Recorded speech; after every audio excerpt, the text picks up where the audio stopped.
Всем привет, друзья! И вот появилась интереснейшая увлекательная новость. Таджикский фильм «Рыба на крючке» получил главный приз кинофестиваля в Забайкалье. Картина получила приз за лучший фильм на международном кинофестивале в Забайкалье. Об этом журналистам сообщил сам режиссер.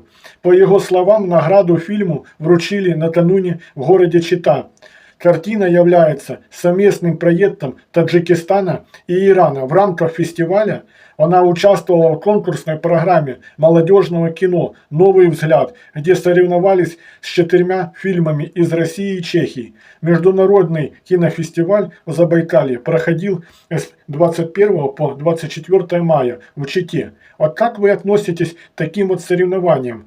Они имеют справедливое, так сказать, оценку или нет? Вот напишите в комментариях. И хотелось бы поздравить режиссера с тем, что он смог снять и достичь такого успеха.